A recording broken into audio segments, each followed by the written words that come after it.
Monsieur Deki Joël est avec nous. Monsieur, bonjour. Oui, bonjour madame. Vous êtes vice-président de l'AQDCI, vous êtes chargé de la communication et de la mobilisation. Vous nous parlez des Journées nationales de la qualité. On vous écoute. C'est bien cela. Donc, merci beaucoup. Donc, je suis présent sur ce plateau ce matin pour parler des Journées nationales de la qualité. Donc, ces journées s'organisent donc sous la présidence du ministère de l'Industrie et des Mines et notamment du ministre M. Jean-Claude Brou, sous le haut patronage de M. Amadou Gon Coulibaly, ministre d'État, secrétaire général de la présidence de la République, et sous le parrainage de M. Assaoré Jacques, donc directeur général du Trésor et de la comptabilité publique. Donc, nous aurons pour cette année 2016, donc la 6e édition, le thème suivant, qualité, passeport pour les organisations performantes et assurance pour le consommateur. Ça veut dire quoi, la qualité?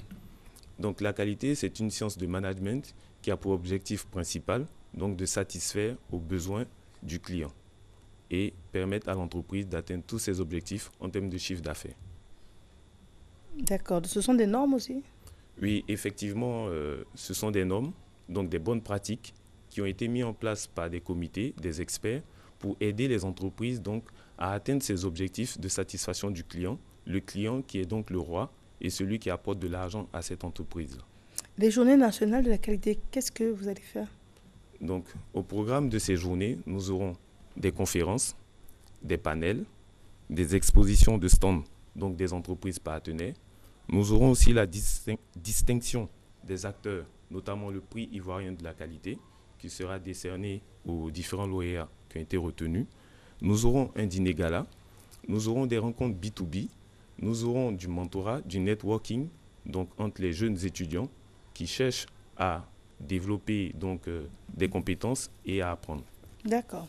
Alors, ces journées-là vont se tenir du 17 au 20 octobre prochain? Voilà.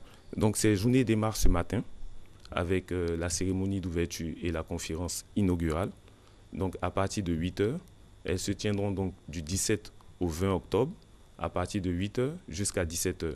Et pendant tout le programme, nous aurons des conférences, des panels, des retours d'expérience d'entreprise dans le domaine de la qualité. Donc, c'est une occasion pour toutes les entreprises, pour tous les artisans et petits métiers, pour toutes les personnes désireuses d'apprendre, de venir échanger et connaître ce que c'est que les sciences de gestion de la qualité. D'accord, très bien. Alors, rendez-vous est pris à la Caisse Table. Quel est votre mot de fin et puis un téléphone, monsieur? Donc, rendez-vous est pris donc, à la Caisse Table au plateau ce matin. Les contacts sont les suivants. Le 21 24 38 93, le 08 31 70 48. On peut reprendre? Donc, les contacts 21 24 38 93, 08 31 70 48. Une dernière question. C'est une obligation aujourd'hui pour les entreprises d'être certifiées? Ce n'est pas une obligation, mais c'est une opportunité pour les entreprises qui veulent être reconnues sur le plan international d'avoir une certification. Donc, c'est comme un label qui te certifie comme une entreprise conforme et qui travaille dans le sens de produire des services de qualité ou des produits de qualité. Donc, c'est un avantage concurrentiel pour se démarquer de tout le monde. Aujourd'hui, quand tu as un produit qui est certifié, cela signifie que ce produit est de qualité et par rapport aux autres produits concurrents sur le marché, il n'y a rien à dire. Celui-là, il a une reconnaissance mondiale. Donc, c'est l'avantage. Et vous en faites la promotion pour qu'à moyen terme, il y ait de plus en plus d'entreprises qui soient certifiées? Voilà, c'est l'objectif de ces journées-là, de parler de ce savoir-faire, de montrer, donc de démontrer par les entreprises partenaires, parce qu'il y a des opportunités de visite même dans ces entreprises pour voir ce qui est mis en place pour délivrer ces produits de qualité-là. Donc c'est ainsi que nous souhaitons, Association des qualiticiens de Côte d'Ivoire, faire la promotion de ce métier et inviter tout le monde à rentrer dans ce processus de certification qui nous conduira certainement, et ça je ne doute pas, vers l'émergence donc, de notre pays à horizon 2020. Très bien. 21 24 38 93 et le 08 31 70 48. Merci à vous, monsieur Deki Joël, je le rappelle, vice-président de l'AQDCI, chargé de la communication et de la mobilisation. Merci beaucoup. Je vous en prie. Monsieur Chérif Ibrahim est avec nous. Monsieur, bonjour. Bonjour, madame. Vous êtes directeur technique et commercial de la SIDAM. Et vous nous parlez de SIDAM Tour. Oui.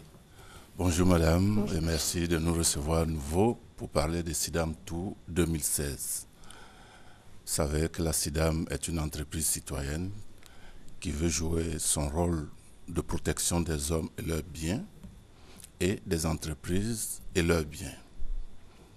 Après l'étape d'Aboisseau... C'est une assurance?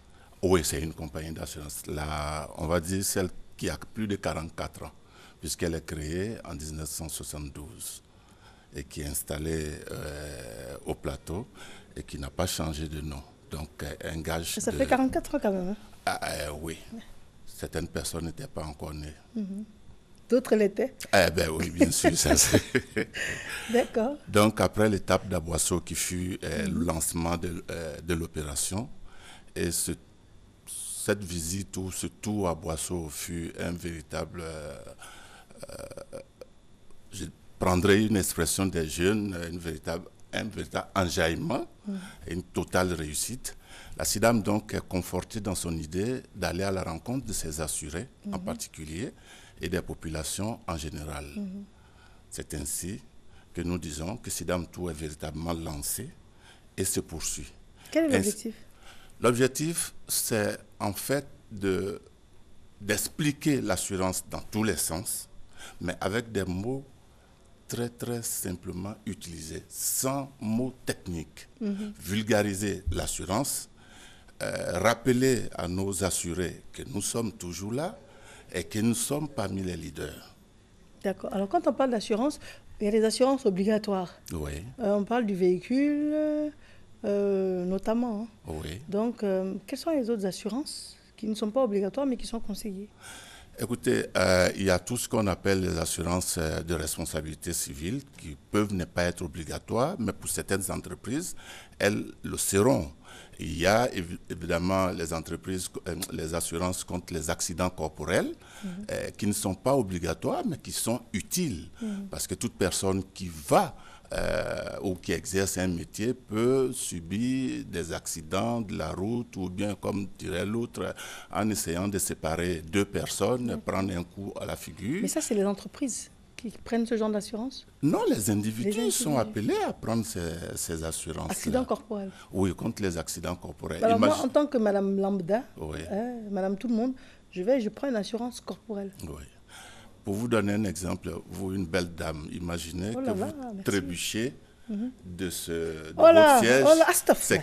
Voilà, vous voyez. Et donc, les assureurs qui sont des gens, comme on dit, de qualité, ont pensé à tout. Toutes les activités du monde ont ce qu'on appelle une assurance pour couvrir, parce qu'il y a toujours des aléas dans chaque chose. On craint la survenue d'un événement qui peut causer des dommages. Mais je vais vous dire autre chose. Vous parlez d'assurance, mais si malheureusement je trébuche, il y a le fait de travailler en entreprise, il y a une assurance qui fait que je vais voir un médecin et puis on me met un plâtre et tout.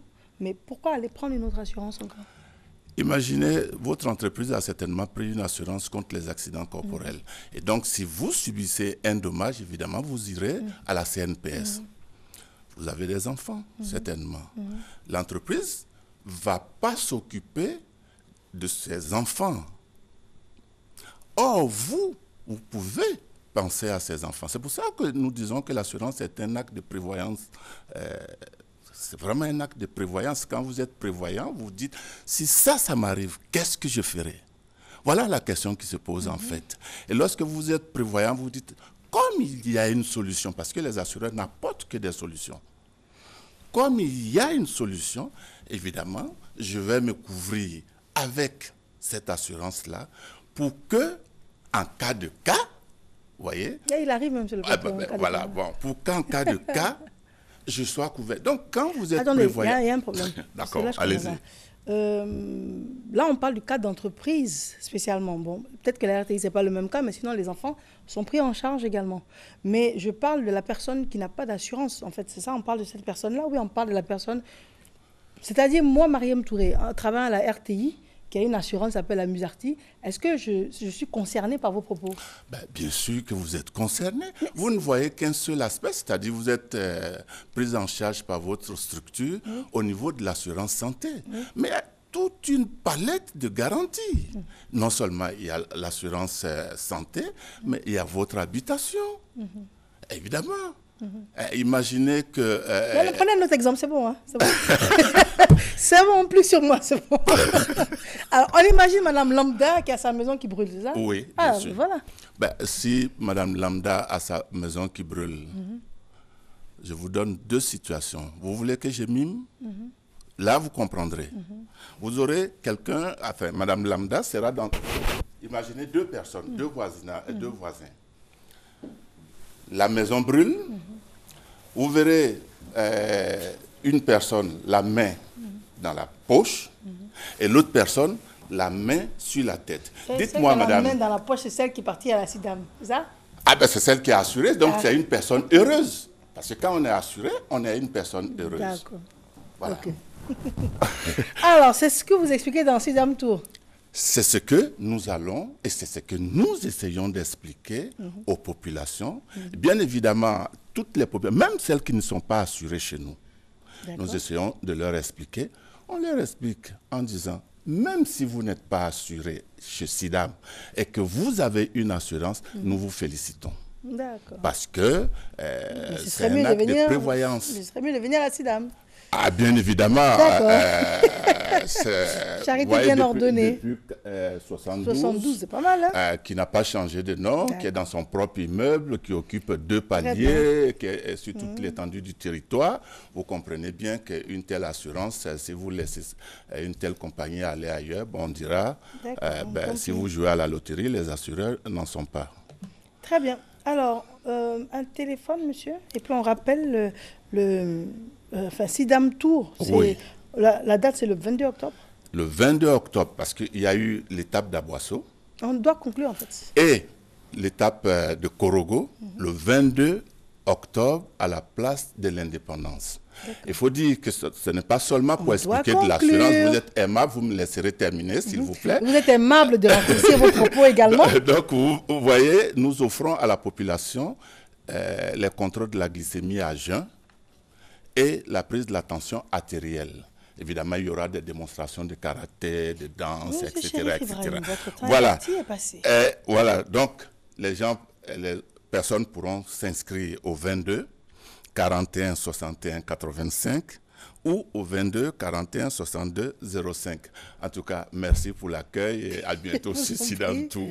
Ce sera avec grand plaisir. Merci à vous. Merci, Chérif. Ils font bien de vous avoir comme directeur technique et commercial. Vraiment, ils font bien. Vous êtes aimable, madame. Merci à vous. Christelle Akoussa, une autre transition. Et puis, nous avons notre trouble fête qui va passer en cas de cas.